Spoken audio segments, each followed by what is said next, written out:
உன் நண்பன் யாருன்னு சொல்லு, நீ யாருன்னு நான் சொல்கிறேன். இதோ இவன் தான் என் நண்பன், பேர் ஆதி. நேற்றுக்கு வரைக்கும் இவன் கேரக்டரை வச்சு என் கேரக்டரை முடிவு பண்ணிட முடியாது. ஆதி அவன் ஏரியாவில் கொஞ்சம் மாசு, ஆனால் நான் அப்படி இல்லை. அதுவும் நேற்றுக்கு வரைக்கும் தான். 2 மாதத்துக்கு முன்னாடி ஒயின் ஷாப்பில் ஒரு தகராறு. அதுவும் என்னால் ஒரு மைண்ட் ஃபக்கில். காதலிக்கிற பொண்ணை விட்டுட்டு போயிட்டானா ஒயின் ஷாப்பில் போய் தகராறு பண்ணக்கூடாது. சரக்கும் கிடைக்காது, பொண்ணும் கிடைக்காது, அடி தான் கிடைக்கும்.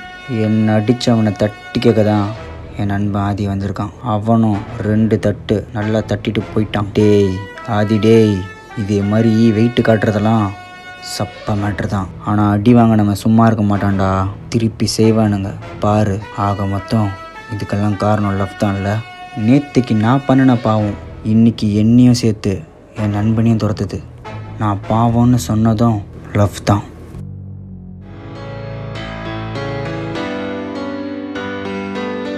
ஒரு இரவும் போதாது, ஒரு நொடியும் தீராது.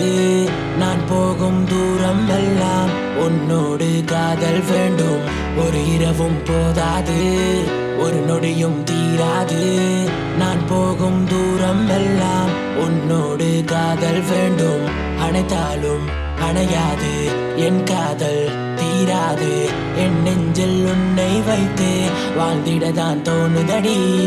அணைத்தாலும் அணையாது என் காதல் தீராது. என் நெஞ்சில் உன்னை வைத்து வாழ்ந்திடதான் தோணுதடி. ஒரு இரவும் போதாது, ஒரு நொடியும் தீராது. நான் போகும் தூரம் எல்லாம் உன்னோடு காதல் வேண்டும். தெரியும், நல்லாவே தெரியும். இப்படி எவனாவது வந்து கோளாறு கொடுப்பானுங்கன்னு நல்லாவே தெரியும். சின்ன வயசுலேருந்து ஸ்கூல் காலேஜ்னு எங்கேயுமே வம்புக்கு போனதும் இல்லை, யார்கிட்டேருந்தும் அடியும் வாங்கினதில்லை. ஆனால் இன்றைக்கி நான் லவ் பண்ண ஒரு பொண்ணால் ஒரு மொட்டை தலையன் அசால்ட்டாக நஷ்ட்டு போயிட்டான். ஆனால் வாழ்க்கை எனக்கு ஒரு நல்ல பாடத்தை கற்றுக் கொடுத்துச்சு. ஒருத்தன் எவ்வளோ பெரிய பருப்பாக இருந்தாலும் வாழ்க்கையில் எது நடந்தாலும் ஈஸியாக மூவ் ஆன் பண்ணிட்டு போயிடுவேன்னு சொல்லிட்டு திமிரா சுற்றினாலும் ஏதாவது ஒரு கட்டத்தில் ஒரு பாயிண்டில் வாழ்க்கை அவனை அடித்து உட்கார வைக்கும். அவனை அடித்து உட்கார வைக்கிற அந்த நொடி அவனால் திருப்பி எந்திரிக்கவே முடியாது.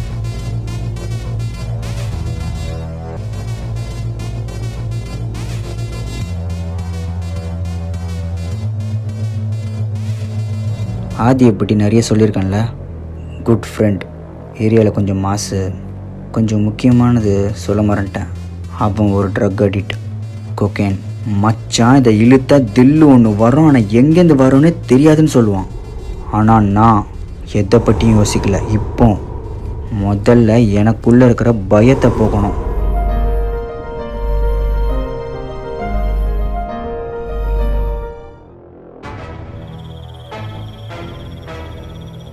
இப்போ எனக்கு ஒன்று சொல்லுது, அந்த மொட்டை தலையனை அவனோட கண்ணில் அந்த பயத்தை பார்க்கணும்.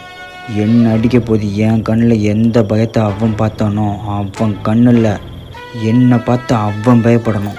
எங்கே தொலைச்சனோ அங்கே தானடா தேடணும். டே பாடு, உன் எம்மன் நான் வந்திருக்கேன், படா.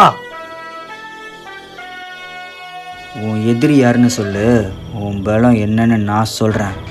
ஆனால் நேற்றுக்கு வரைக்கும் என் பலம் என்னன்னு எனக்கே தெரியல, தெரிஞ்சுக்கும் விரும்பலை.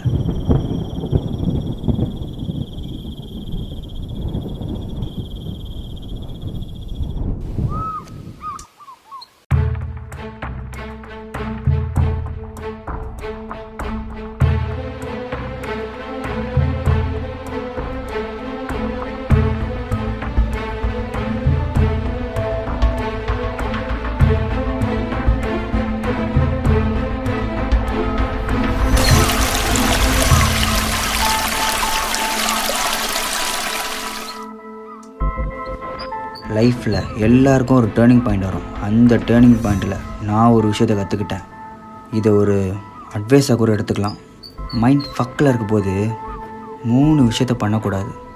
குடிச்சிட்டு பொண்ணை தொடக்கூடாது, குடிச்சிட்டு கத்தி எடுக்கக்கூடாது, 3வது தான் ரொம்ப இம்பார்ட்டன்ட், காதல் தோல்வியில் குடிச்சிட்டு யாரையுமே கோளாறு கொடுக்கக்கூடாது.